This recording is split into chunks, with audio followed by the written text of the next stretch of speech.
So thank you for joining us today. This session, our CFCA No session, is RND and DNO. WTF, question mark.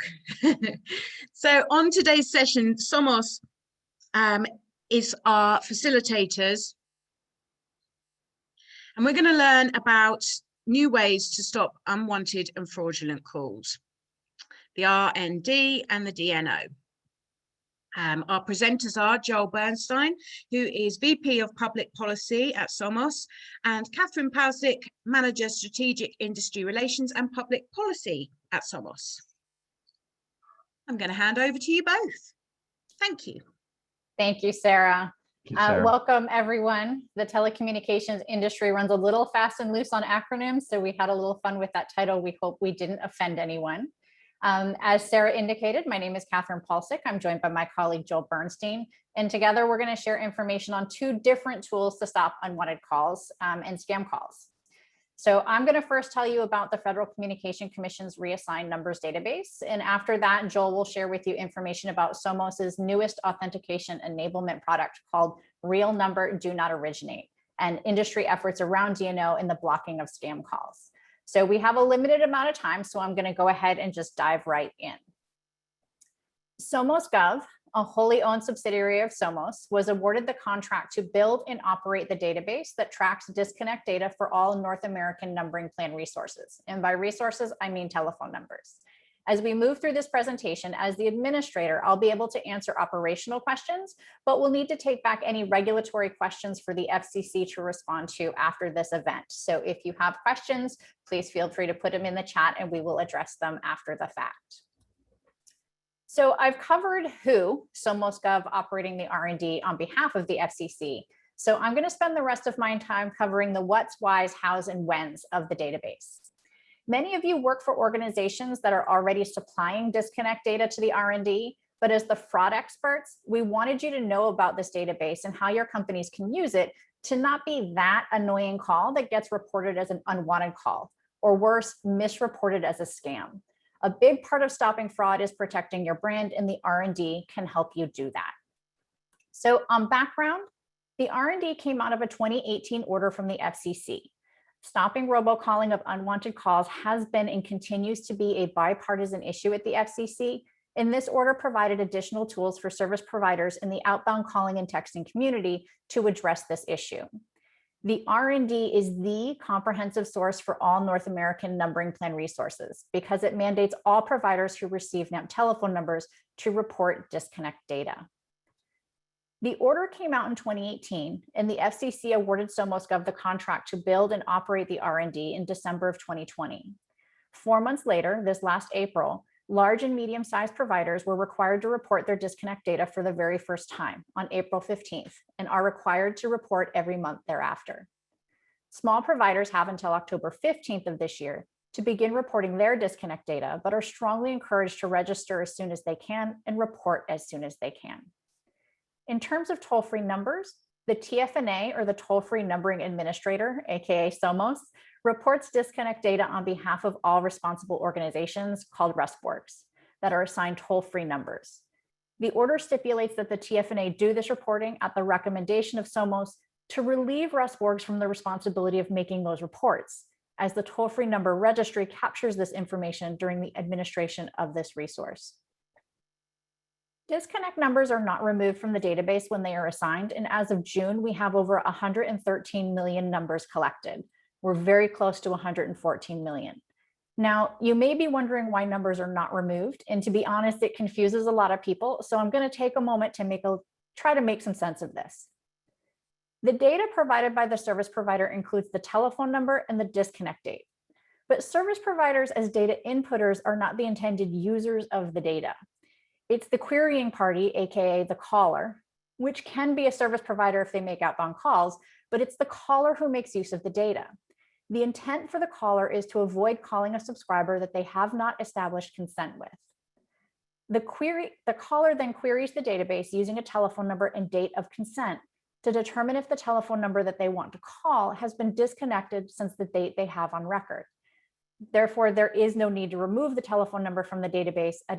It is all keyed off the date of consent that is being provided during the query by the caller. Now that you understand what's in the database, why should you care? For starters, when callers check the R&D before making calls or sending texts, they will be in compliance with regulatory requirements. Importantly, using the R&D may lead to your company being eligible for a safe harbor from TCPA liability from the FCC. To be eligible for that, your company will need to prove that they have consent to call the intended recipient, that they checked the R&D using the correct date of consent and received a response of no from the database. No, meaning the telephone number has not been disconnected since that date of consent. Compliance isn't the only big win. Entities that use the R&D can save time and money by reaching their intended customer the first time, and in so doing, protect their company's brand. We have all received unwanted calls, and even though we are in the industry and should probably know better, we still can't help but thinking a little less well of those companies that are reaching us when they intended to reach someone else. It's just human nature. So don't be that company. The R&D is an available tool to make certain you are calling the right recipient to save time, save costs, and save your reputation as a trusted brand. And now that you care, you need to access the R&D, which is a web-based platform, and all the information that you would need as a service provider is available on the R&D website at www.reassigned.us. Now, whether or not your company makes outbound calls will determine how you register, and your company may need to register twice. Currently, service providers have access to the R&D to submit disconnect data. For those companies that wish to, they may contract with a service provider agent who will submit disconnect data on their behalf.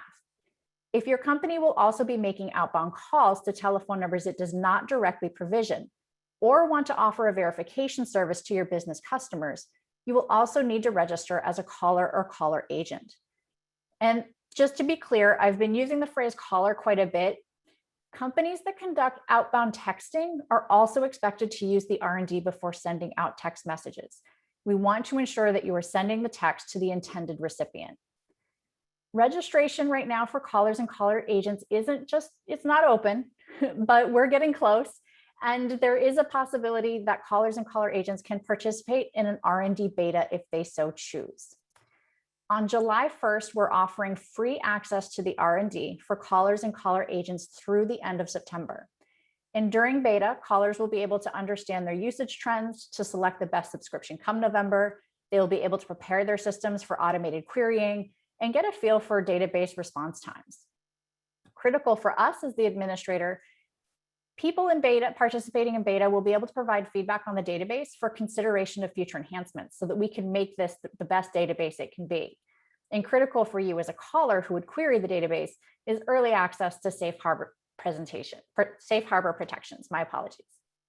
General availability will require subscription access, and that kicks off on November 1st after small providers report their data in October. If your company receives NAMP resources, as I started at the beginning, it is probably that your company, if it's medium to large size, has already begun reporting to the R&D.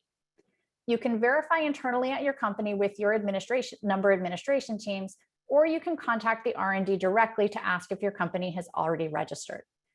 If you're a small service provider, you may have heard about it, but you're not required to report your data until October 15th. But I strongly encourage you to begin reporting as soon as you can to work out any reporting kinks ahead of the November 1 availability. The R&D team is small but mighty, and they are ready to help your company successfully report or query disconnect data to help build back consumer trust that the call the consumer is getting is a call that they want to receive. And please avoid reaching Susan when you meant to reach Dave. Contact us today to join the R&D beta, which begins on July 1st. Now I'm going to hand the presentation over to Joel. He's going to share with you details about real number do not originate and what's happening in the industry in terms of call blocking. Joel, program is now yours. You're on mute, Joel. Well, that happens, right? More often than not, I think. But thank you, folks. Thank you, Catherine. I'm fighting a little bit of a bronchitis today, so hopefully I won't cough too much during this, but let's see how it goes. Not only is today summer solstice and some people are doing their Juneteenth celebrations, but it's also Amazon Prime Day today. So in my household, DNO actually means do not overbuy. but for us, we're going to talk about do not originate. This is not really a new concept. DNO has been around since the last decade and was first really successfully used when the IRS was getting a lot of people scammed by people calling with the caller ID number of 800 tax 1040, 800 429 1040, which is the IRS's inbound call number for help. And so by putting this on the do not originate list and sending it out to carriers to not originate that number or any call with that number in it, it helped to cut back on that scam significantly. The US Telecom currently runs their DNO list, and it's very successful, very limited in scope. So we were approached by some customers to say, hey, toll-free spoofing is really a problem. We need to do something about it. So as the TFNA, we really want to protect the integrity of toll-free. All right, Catherine, I get the next slide for me. So we created the real number do not originate list. Let me take a little minute to explain about toll-free here, because people that are watching this later on YouTube or here may not understand that toll-free is a unique numbering system. Unlike other numbers, not other geographic numbers, in the US, toll-free is an on-demand numbering system. That means any RESPORG, and Catherine talked about RESPORG earlier, those are the folks who are designated for the end user to manage the toll-free number. Any RESPORG can reserve any number that's available at any time. We call that group of numbers the spare pool. So anytime, at the same time, when a number gets disconnected after that 45-day waiting period, or sometimes longer depending on the RESPORG, that number then goes back into the spare pool. So unlike geographic numbers, Somos, as the toll-free numbering administrator, actually knows down to the number what toll-free numbers are available at this very moment. So because of that system, this is a much broader approach to DNO than previously existed in this space. RESPORGs have control over adding their own numbers for their customers to a DNO list. This may be because the customers requested it, or because their use of toll-free numbers does not include inbound calling. And I'll talk a little bit about that further later. I was approached many times by a RESPORG saying that their numbers being spoofed by scammers, and they're getting tons of calls, very angry calls. People yelling, "Why are you trying to scam me here?"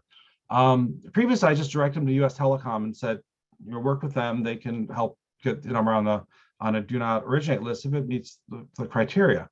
But now we put that control in the RESPORG's hands. They can do it themselves. And I said, we'll talk a little more about that later in the next slide. One of the things we've also done is made it simple to use, where the data is available via API and other formats. So whichever way you can consume that kind of data, we'll probably make it available in that same format. And we're increasing to increase the numbers on our data, on our DNO list. So let's see, how many numbers are we actually talking about? Catherine? Right now, our DNO list contains almost 29 million toll-free numbers. Now, there are three batches of numbers here we're looking at. The first is the unassigned. That's the spare pool. We talked about that. As soon as a number is reserved, it goes off the spare pool list. As soon as the numbers hits the spare pool, it gets on that portion of the do not originate list. The second is the undialables. And these are numbers that should never, ever, ever originate in the US for any call. They are like 8YY numbers that start with 8YY0, 8YY1. And of course, there's other closed numbers in the 8YY system like 8YY911. You cannot originate a call, or should not originate a call, that has a toll-free area code and 911 as its exchange. So some of you know about our program that we've talked about in the past that shut down scammers that are using inbound TFNs to impersonate a company and scam a victim. Well, we had gotten a list from a government agency a while ago that said these numbers are all scamming our people, our customers. Please shut them down. And it had literally dozens of undialable numbers on that. So the caller IDs were showing up as 800-055-1234, 800-1234567. Those are numbers should never, ever, ever originate in the networks. The last set is the rest board data set. We talked a little about the IRS example before. So there's some customers who actually use their numbers that would want them to be not originating numbers. But there's also some categories of entire groups of numbers that would never originate any kind of call on our system. They'd only be inbound telemarketing. I'll talk about one group there, and this is the ad tracking and market data analysis groups. These are folks who use numbers for dynamic ad insertion on the internet, and they've got banks of numbers, sometimes thousands or hundreds of thousands of numbers. One example of that, so you understand what I'm talking about, is I'm in Virginia, and we have a HVAC vendor that I use called Crop Metcalf, and they've had a long time number 1-800-GO-CROP. Very easy to remember. It's their vanity number. It's on all their cards. It's on all their trucks. But there are times if you Google Crop Metcalf, it'll pop up, and not only in the little sidebar where the Google results are, but also if you go to their website, it'll pop up with a different toll-free number. And what that is that's Google, whoever they're using it, tracking where that person who came to their site or called their number, where they found it. And that helps people to target their ad dollars on how they want to do that, so they can see, oh, I'm getting a lot of traction on Google, but not so much on Bing, or I'm getting traction when people search HVAC, but not when people search Crop Metcalf, whatever it might be. In any event, they are not going to outbound call on that number ever. If they're going to use a toll-free number to outbound call, they're going to use 800-GO-CROP. So there are literally millions of these numbers that should never be making outbound calls, and should also then be on a DNO list. Kathy, you want to go to the next slide? And while you do that, I'm going to take a little sip of water. And Marco Rubio moment, if any of you remember that. So on the next slide here, we have the data sources that we have currently on our left, and that's in the data set right now. But we've been approached by our customers again and said, hey, is there something you can do so I don't have to go multiple places for my DNO list? I don't want to have to get it from you, US Telecom, whoever we're doing. So that's the next phase we're working on. While on the toll-free side, we know to the number what could possibly be in use and what is could be a subscriber and what's not. We don't necessarily know that on the geographic side for numbers to the number, but we do know what numbers are, say, non-dialable because the area code is not in use, or the 10,000 block exchanges are still sitting with the NAMPA and have not been assigned yet to a carrier, or even down to the 1,000 block numbers. Those data sets, those numbers should never be originating any calls. So if you put those in, that would add a significant part to our database, and we're working on that. In addition, we'd like to be able to eventually integrate US Telecom's DNO list, so we could be a distributor of that as well. And at some point, accept DNO designations directly from service providers like we do from rest boards. It says, hey, this is my customer. These are the numbers they use. They use them only for inbound calling. They will never use them for outbound. All right, let's go ahead and hit the next slide there, Catherine. So look, there's a variety of uses for DNO lists. I'm sure most of you, if you're watching this, you're familiar with it. One of the things that we've found is we started some beta testing in the recent months. We had an analytics company using our DNO list. They looked at all of their traffic that had toll-free as a caller ID. And so this is all their traffic coming that's being made inbound with a caller ID of toll-free. They found that 17% of the calls that they looked at were with numbers on our DNO list. That would have equated to about 1 million calls blocked for just that analytics provider just that day. While I know that's small compared to the 150 million robocalls a day that are made in the US, but if you play that out across the entire US network, that could be a significant number.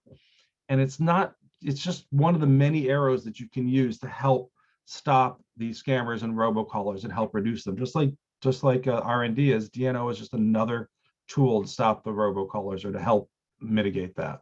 Kathy, you want to go to the next slide? So there are a couple things that have popped up, and one I'm going to talk about because it is active before the FCC right now. In the FCC's fourth report and order in the robocall proceeding, they made message notification mandatory for block calls. Totally understand that when you're blocking calls due to things like analytics. Let's, for example, say American Airlines canceled a bunch of flights because one of their hubs had some weather issues. And they may put out a lot of calls in a very short period. And somebody is more likely to answer that call if it says American Airlines 1-800, I think it's 433-7000, but don't quote me on that. They're more likely to answer that call than if it was just some random local number of an agent trying to get a hold of them. So in those situations where you've got this ramp up very quickly and that call gets blocked, yeah, they will absolutely need to know that they've had that call blocked so they can, do the mitigation and say, don't block these calls. It's very important. We need to get these through. But if your number's on a DNO list, there is no equivalent benefit to that notice, because that notice is going to go only back to the scammers, because only scammers are using numbers that are either non-dialable, non-assigned, or been put on by somebody saying, I'm never making outbound calls on. So the benefit of having that notification goes away when you're talking about the DNO list. So the US Telecom filed a petition for reconsideration to address this and many other issues that they had with the report and order. So one point that I thought was very salient that US Telecom brought up is that the technology for using DNO in your telecom network is different than where it's deployed in an analytics engine, because a DNO doesn't look at anything and make analysis. It says, no, do not do this. Whereas analytics engine, somewhere else within that network, will take a calculation and say, okay, these are the things I'm looking at. We need to block this because we think it's a scam call or a spam call. So it could actually make DNO notification more difficult if it's required for DNO, and could potentially devalue the use of that DNO list in the future. So we filed for the FCC, if some of the people on this call have as well. And if you have any interest in that, you can contact me afterwards. I can tell you where to do it and how to do it. But it's pretty important we think, for DNO's future, that it's not subject to that requirement of immediate notification when a call is blocked. And then we've got one more thought, is that DNO itself is going to be most valuable if it's all across greater distribution across all networks and all analytics providers, because the more people using that, the more the scammers and the illegal robocallers are going to be blocked if they're using a number that should not originate a toll-free or even a geographic number. So we're approaching the bottom of the hour, so I think we're about to finish up. So I'm going to go ahead and go to the next slide and say that if you're interested in our DNO list, please contact me, and I'll put you in contact with a product team running Real Number, which is just one of the DNO, which is just one of the offerings within our Real Number suite of products. And I'd like to say that I've hoped that we've taken some of the mystery out of RND and DNO today, so that you're not just looking like, what is that? Thank you, Sarah, for putting this all together. Feel free to reach out to Catherine or me if you have any questions. And you can go back to your Prime shopping soon. Sarah?